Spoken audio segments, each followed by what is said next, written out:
Hey guys, stay tuned. We're going to break down this LS2 MX453 and do a full review on it.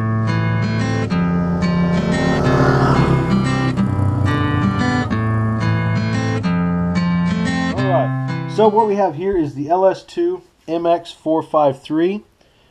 This is the blue gears graphic. It's available from LS2 or any of their retailers for a little under $160. A couple things I want to mention about LS2 before we start on the review of the helmet. LS2 is the house brand basically for MHR helmets. MHR helmets have been making helmets for many years, and they sell their helmets to other companies who rebrand them and things. They were a helmet manufacturer, and they decided we want to sell a helmet with our brand, and so they started LS2. And they started selling the LS2 helmets in Europe back in 2007, and it wasn't but a few years before they became the top-selling helmet in the UK market, in the European market. Now they've only sold LS2 helmets in the US for a couple years. This helmet, exactly this one here, the MX453, has been out for about 2 years. It's DOT and ECE rated. It's a lightweight tri-composite fiberglass shell. It's not a plastic shell, it's a fiberglass shell, which means they can make it a little lighter than some of the other manufacturers and some of the other products on the market. The interior is moisture wicking. It's fully removable so you can wash it. And we're going to get into that a little bit here in just a minute. We're going to talk about the outside of the helmet first. Now, this is a dual sport helmet, and you might be asking, what is a dual sport helmet? What is the use of this? Well, a dual sport helmet is essentially a dirt helmet with a face shield, or you could say a stretched out street helmet with a visor. When you're riding dirt or dual sport, you need extra ventilation in the front for breathing. You're going to be working hard standing on the pegs, muscling that bike through the trees and stuff, and you need that extra ventilation. That's where the longer front comes in. You get more airflow in front of the face. Also, they usually have bigger venting on the front. And then the face shield port is usually large enough to fit goggles in. Now, that's what makes it a true dual sport helmet. The visor is simply there for debris and sunlight. If the sun's hitting you at that angle, you can tip your head down a little bit and get that visor to block it. Works really well. This helmet right here, in the category of dual sport helmets, I would put it more on the dirt worthy side because it breathes an absolute ton of air.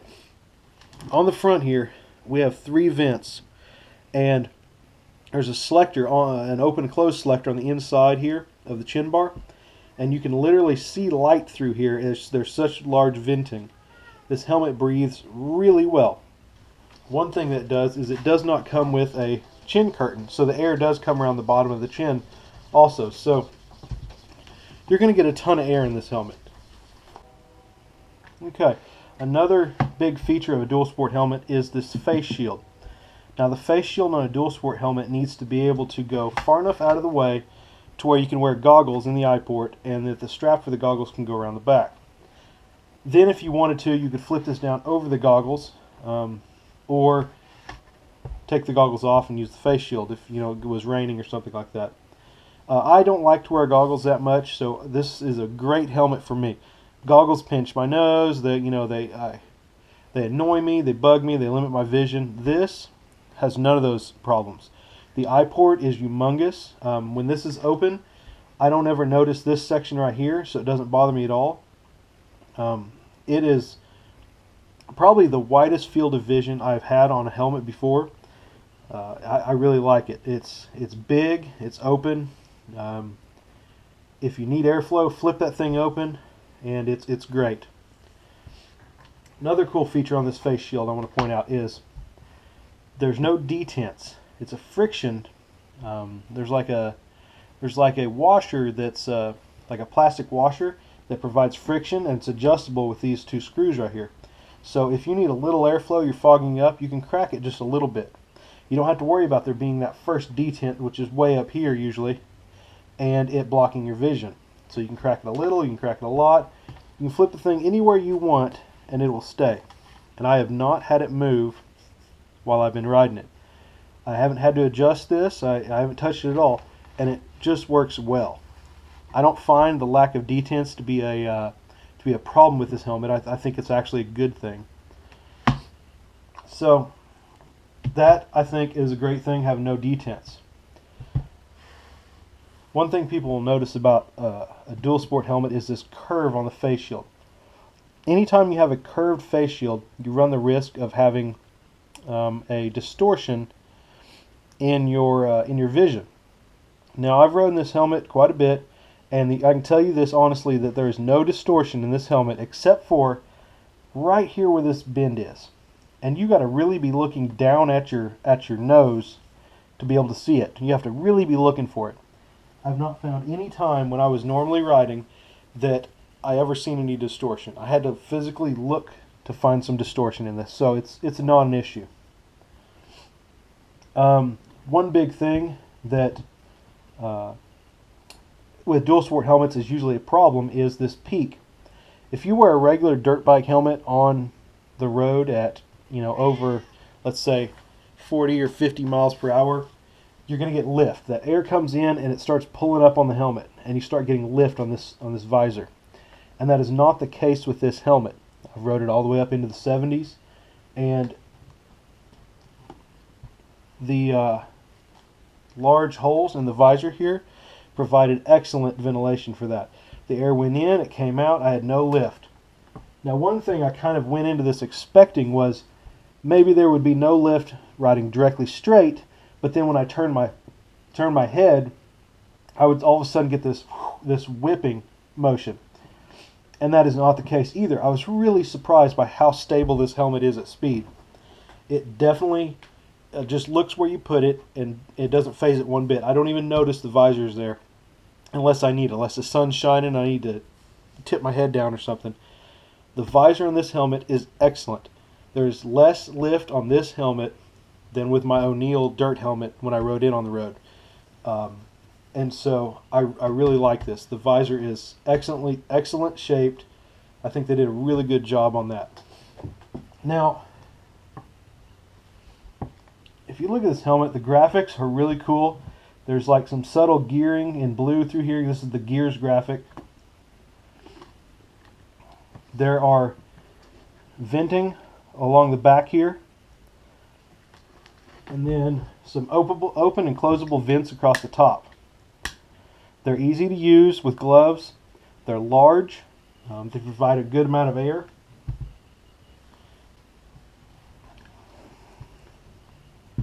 Okay, now we're going to talk about the best part of this helmet, and that is the fit.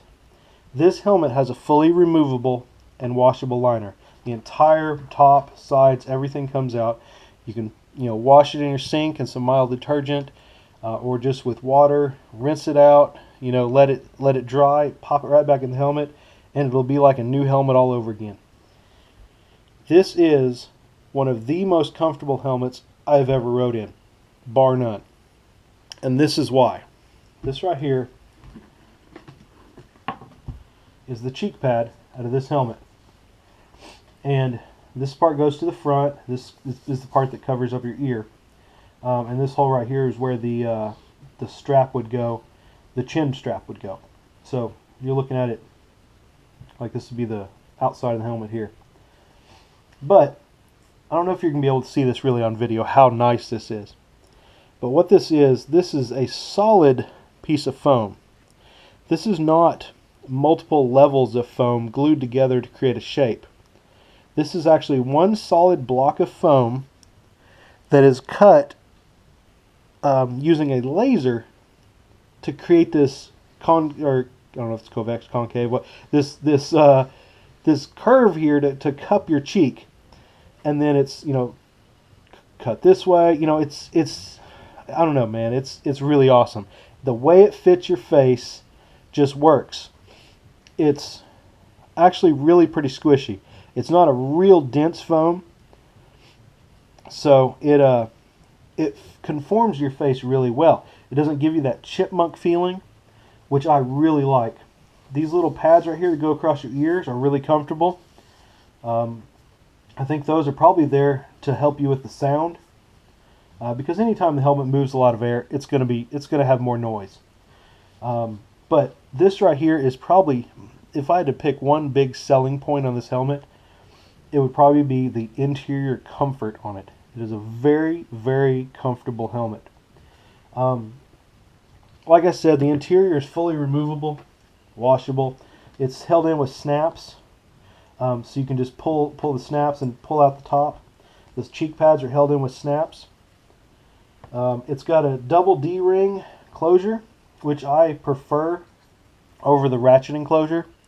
The ratchet enclosures to me are a little annoying.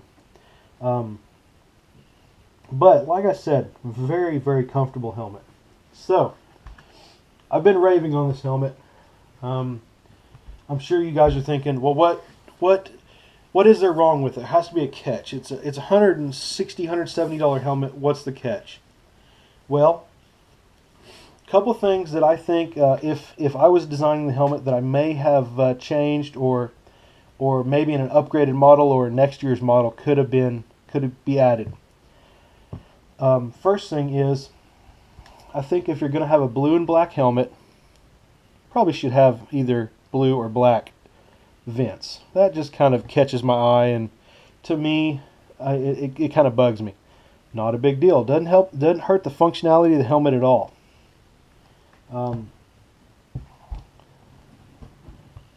Next thing is, since this helmet breathes an absolute ton of air, in my experience with my KLR with no windshield on it, that's where I ride with no windshield, it's noisier than my previous street helmet was.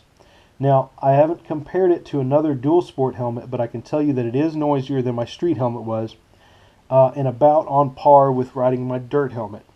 And that's because it's breathing a ton of air. Now, this may not be a problem if you're riding with a bike that had a windshield and the air could go over the helmet. But with full air on the helmet, no windshield at all, it is noisier than some of my other helmets.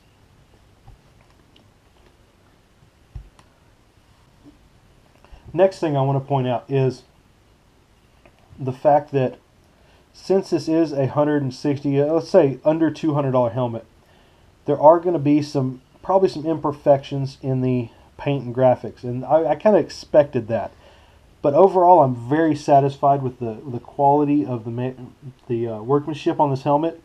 I think that the graphics line up well.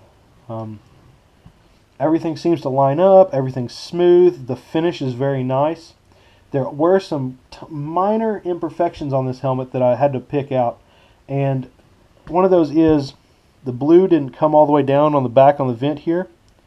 Very minor imperfection. On the corner of the peak here, I'm going to see if I can get it up close to the camera where you can see.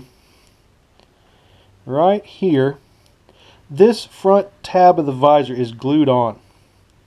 And right here, it didn't quite line up perfect. And you can see this little corner is a little flipped up. Now that was like that when I first got the helmet. And it kind of bugged me. When I first brought the helmet out and I put it in front of the camera, I was looking it over. And I kept messing with this, thinking I could push it back down. Maybe it wasn't just stuck down quite right. Well, it hasn't bothered me to the point where I've tried to mess with it. But it is a slight imperfection in there. Let me flip it over and show you another one. Right down here, this rubber seal on the bottom of the helmet. See how this is white right here in front of my fingernail? I don't know what happened there. Maybe when they rolled the helmet into it, it flexed right there and ripped a little. But there's one tiny little imperfection. But those are the only imperfections I could find on this helmet right out of the box. Are those a deal breaker? No. I can live with a few tiny little imperfections on a helmet in this price range. I was very impressed with the fit and overall comfort of this helmet. Super impressed by the fact that it doesn't have any lift. It doesn't buff it. I was very impressed by that. I think if anybody gets this helmet, they'd be they'd be very happy with it, especially for the price point. You wear this helmet for, let's say, 3 years, starts getting stinky and funky, buy you another one. It's that at this price point you can afford to do that. If you go and buy a $600 helmet, and let's say in 2 years it's starting to get funky, the pads are broke in, you're not liking it, well, your other option is to buy another helmet like this, or go and buy another $600 helmet. I think that the wiser choice for the average dual sporter would be to purchase a helmet like this, wear it for a couple years, and then buy you another one. And that's what I plan on doing. Usually I keep a helmet about 5 years, but at this price point, why not get that new helmet? You know, everybody loves that new helmet feel, so I think that's what I'm going to do. My next helmet, hopefully, will be a different color. We'll try the red one next. But anyway, that's your review on this LS2 MX453. If you have any questions, leave it in the comments below, and I will answer those questions for you. If it's something that's out of my realm, something that I don't know, I'll pass it on up to some of the guys in LS2, and we'll see if they have an answer for us. But like I said, you're not going to be able to beat this helmet for the price, I don't think. I, for one, have not seen another helmet in this price range that has this level of comfort and rides that well on the bike for this price range. You're going to have to deal with a couple little imperfections on it. But like I said, it's not a $600 helmet, but it is a very, very nice $200 helmet. So, anyway, like I said, let me know if there's anything you have any questions about in the comments, and I will definitely answer them. You guys have a good one. Thanks for watching my review. And make sure and go and like LS2 America on Facebook. I'll put a link to their Facebook page in the description below. Tell them you watched a review on Oklahoma KLR. And thanks for watching, guys.